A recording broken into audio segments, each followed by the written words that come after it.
There are moments when I feel the universe talking to me and part of me. And there are moments when I keep myself occupied. Do you do that? You keep yourself occupied so you don't have to feel, so you don't have to deal. And yet, when you do, when you open up, I love singing. I love performing. I've been performing since probably I came out of the uterus.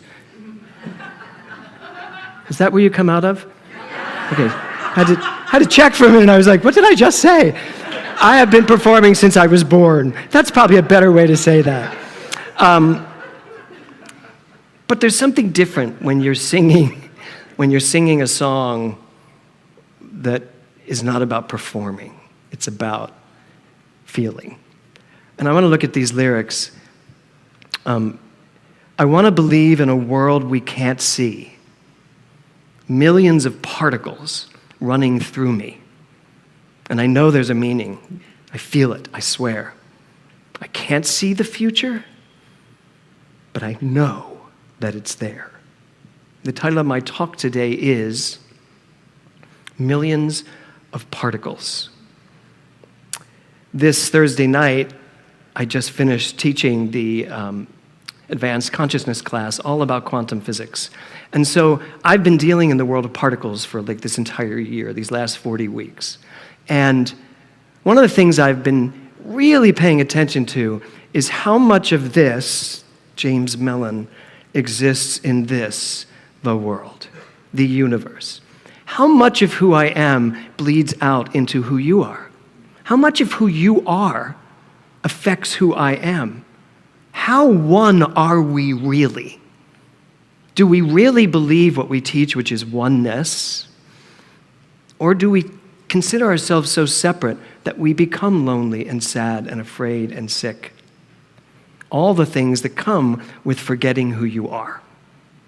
So in the song, it says, I want to believe in a world we can't see. Or can we? That's what I ask. Is it really a world we can't see? Can I really not see beyond this flesh and blood? Can I really not see into the world that's in front of me? Can I really not see people that have left? Can I really not understand that there is one thing going on? We say it every week. There's one thing going on. It is God. It is love. It is energy. Well, yes, we can see. I close my eyes and I can see you everywhere. I look inside and I can feel you everywhere. That's what this song is all about. It's asking us to ask ourselves, how big is the life we are living? Are we stuck inside these individual bodies, or are we willing to live life at a much bigger pace, at a much bigger expanse? Am I willing to actually be the millions of particles running through me? When I know who I am those million particles. What if you right now really got clear that there are millions, millions, and millions and gazillions of particles running through you? Just take a second and see if you can feel it.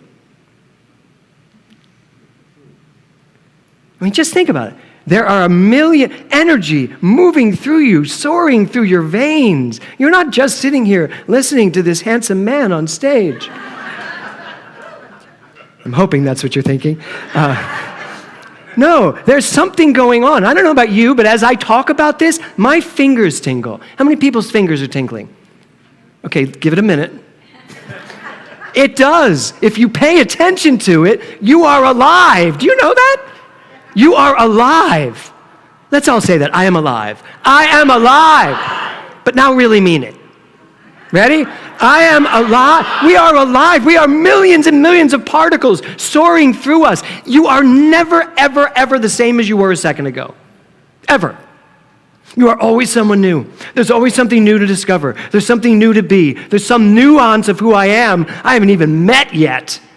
So there's no reason for complacency on any level whatsoever. Yes? Yes. Yes. Okay. So, do you ever feel like there's something out there just waiting for you? How many people feel that there's still something really big going to happen to them in their life? Every hand should be up. I got to tell you, every hand should, I love that. I said every hand be up, you went. But every hand should go up. But sometimes we don't know our hands should go up because we actually think we're in our, this mode. Okay, everything. I've done everything. How many of you have done amazing things in your life? Okay. And the rest of you are going to do amazing things, right? But as amazing as those things are that you think you have done, you ain't seen nothing yet, which is why we close our service with that. But you have to believe that. You have to know that. You have to be understanding that these millions of particles are redefining me every single moment of every single day if I let them. And I can point to a lot of things that I could kvetch about. I could point to a lot of disappointments in my life that I could point to and say, well, yeah, but those yeah buts are killers, aren't they? How many of you can point to things and say, that happened? But you know what? Thank you, Jeannie. So that happened. But I will tell you this. There's another way of saying that happened, and it's this. Well, that happened. That's the that happened we need to live on, yes? It's like, well, that happened, or that thing went on, right? It's like, that happened. I have a funny story. I will tell it, because I'm feeling it. Some of you have heard this before. About my son. See, she's already heard it. It's when he was little, he was like 4 or 5, and I was in the kitchen, Kevin was out of town, and I was trying to get ready for church, and I had Will and Nora. Nora was sitting as she always did, she sat at her little table and was very comfortable and doing what she was doing. Will had to be right next to me, figuring out what I was doing, and I was making a protein drink, and I throw in the bananas and the strawberries and the blueberries and the protein powder and the eggs. At those days, I used to have raw eggs. I'm smarter now, and I threw in all this stuff, and as I turn away to grab something, I'm fully dressed, beautifully dressed for church. We're all ready to go. I'm almost on time. Almost.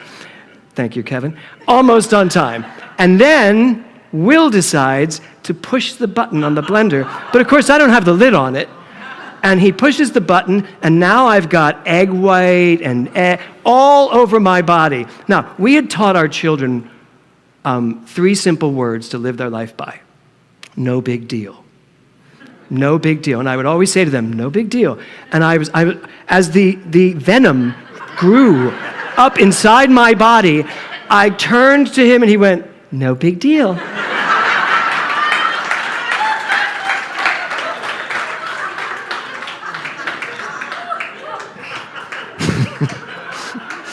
He loves when I tell this story, and he'll watch this later. But here's the moral of this story. I couldn't say it back to him. I was so angry. He said, no big deal, and I was like, and then he said it again, just not as emphatic. He went, no big deal. And I was like, and then all of a sudden the tears came down. He went, no big deal. And I was like, oh my God, what kind of minister are you? What kind of father are you? You're now teaching him it only works if there's no problems. So I grabbed him and hugged him and I said, no, it's all good. No big deal. You're right. No big deal. And so I was like 20 minutes late for church. Big deal. No big deal. So if I'm ever late getting here, that's probably what happened. So this whole idea of millions of particles is all about the concept that there's something bigger than you. There's something bigger than your life. There's something bigger even than the life that you are living. There's something bigger than the troubles you are having. Oh, Lord, seen the troubles I've known. We all have that, yes? Except you guys in the back. You really got it. So, how big do you think you can live your life? How big? Even now, no matter what age you're at, no matter what career you're at, no matter where you are in your decisions, how big can you live your life? So this month, we've come to the end of Discovery Month. So of course I have to ask you, what did you discover? I asked Dale. So what did you all discover? So here are some of the things I discovered during the pandemic. Because you've had a lot of time in this pandemic to discover things, haven't you? Yeah. So here are some of the things I've discovered. Zoom dinners lose their novelty pretty quickly. Anybody else? Have you had your last Zoom dinner? Or you're sitting in front of a screen talking to people that are eating? Yeah, that's number one. Number two, the button on the Zoom screen is there to make you look younger. Have you all found that button? You all have. There is really a button, for those of you who don't know, on Zoom that when you turn it on, it makes you look younger. The scary part of that is, when you leave your Zoom meeting and then catch an image of yourself, you're like, what happened? Because we start believing what we look like on Zoom. Yes, that's number two. Number three, we have learned what 6 feet apart looks like. So we can tell somebody how far they are from us now very easily. We also learned this. Sweatpants can also be dress pants. And in fact, you do not need pants to be on Zoom, so long as you don't stand up. Has anyone stood up forgetting that they weren't wearing pants? I'm really the only one that did that. They were nice boxers, but I still stood up forgetting. Okay, but the thing that I really, really learned, and I have to say this, the thing that I really learned is that I need connection. I need people. I need to touch people. I don't need to just look at them over Zoom. I need a hug. I need to feel people. I need to feel who they are, to know who they are, to know what they are. And why is that? It's because there's something inside of me and something inside of you and something inside of us that is one with something inside of the other person. It's not just that we need someone to complete us. It's that Dr. Laura is me. I am Dr. Laura. We are one person because there is only one thing going on, as Ernest Holmes said way back in 1926. One thing going on. It is love. There is only love. That energy. It's who you are. It's who I am. It's why my whole ministry is about love only. Because if we can live from love only, we're living authentically. We are living from the truth of who we are. I see you, you see me. Now, does that mean some people are living their truth at a level that maybe is uncomfortable? Yes, we've seen that. We've seen people that live their God self at a level that doesn't feel comfortable for us. What does that mean, though? We judge them? We make fun of them? No. It means we just say, I see you, I know who you are, and I choose to live over here. No, we get to choose that. When I say highest and furthest, I'm not just being sarcastic. I mean it. I sometimes treat for people's highest and furthest, for their highest of who they are, but given who they are right now and how they're behaving, the furthest from me as possible. But I stay with the highest. Highest comes first, then furthest. We get to do that. Why is that? Because I know that as far away as you can get from me, we are still one. But the energetic field that's coming into play, I would rather be very much in this field of pure creativity. So I got this wonderful gift. Somebody came for dinner. First time he's come to my house for dinner since the pandemic. And he brought me a book. Could you put that book up, William, for a second? It's called The Mole. Can you all read that? The Boy, the Mole, the Fox, and the Horse. How many of you read that book? Oh, a couple of you have. Oh my God. So if you haven't, buy it. It takes 20 minutes to read, and it will take you a lifetime to experience.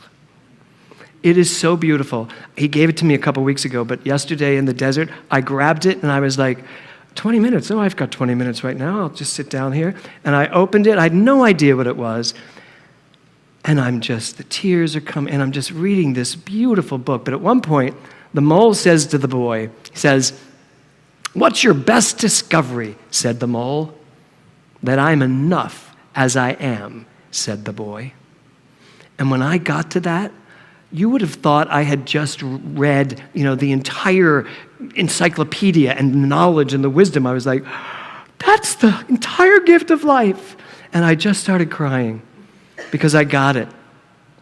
We discover so many things in life. We discover all the scientific things that are growing and evolving. We discover all this amazing stuff when the biggest discovery left to be made is who you are.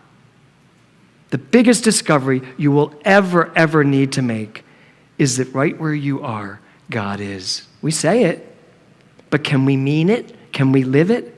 Right where I am, God is. That's profound.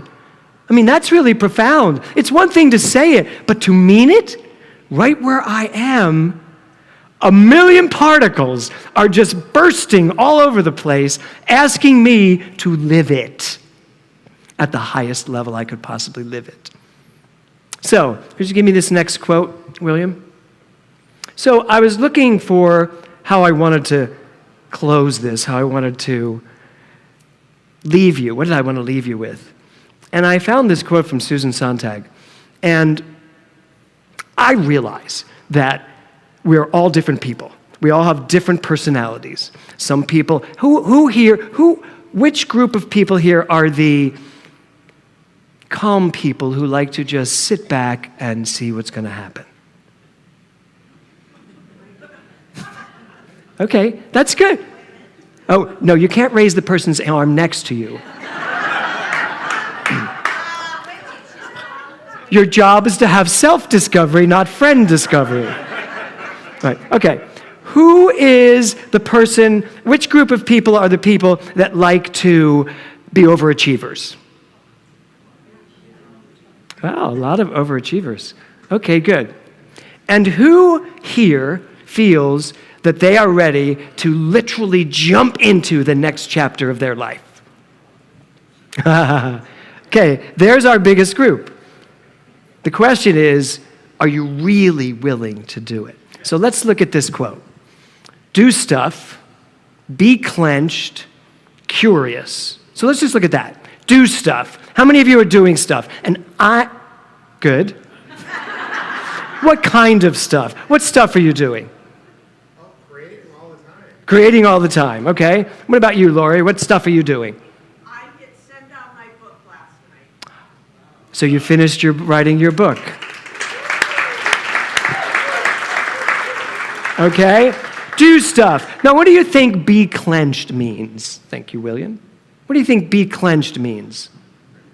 Yes. Say that again. Stick to it. I like that. What did you say? Be comfortable in the uncomfortable. Be comfortable in the uncomfortable. What do you think it means? I don't really know. And you know what? I love when you can honestly say, I don't know. Maybe something else. What did you say? Be tight. No. Yes, and I don't know too. I think be clenched means be willing to take everything you've had, pull it all together, and then go, let it go. Just let it go. Let's try that. Grab everything that you've had in your life, grab it all, just bring it in, and now let it go. How's that feel? Feel good? One more time. Stand up. Let's do this standing up. Ready? Here we go. Grab everything in, just bring it all in, really tight, clench it, and let it go. One more time. This time when you let it go, make a sound. Any sound. Here we go. Ready? Grab it. Grab everything. This is your whole life. Everything you've done, everything you've been. Got it. Bring it in, and let it go. Sound. Now relax. You're exhausted. Okay. Good. So, do stuff, be clenched, curious. And that's the biggest part of it. Are you curious? If there's anyone here today who's lost their curiosity, it's time to reclaim it. We've got to be curious. We have got to be curious what's next, what's going to happen now, what could possibly be. Keep the door open. Keep it wide open. When you shut that door, when you think, that's why I love that you said, I don't know. When people think they know, they don't know. They just know what they know. They don't know what they could know. And so I always, I know it's like, wow, say that again. Couldn't. I always say, I know nothing. Now what can I know? I know nothing. One of my students said to me, you should stop saying that. It makes me nervous when you're my teacher and you say, I know nothing. That was Jonathan Zenz.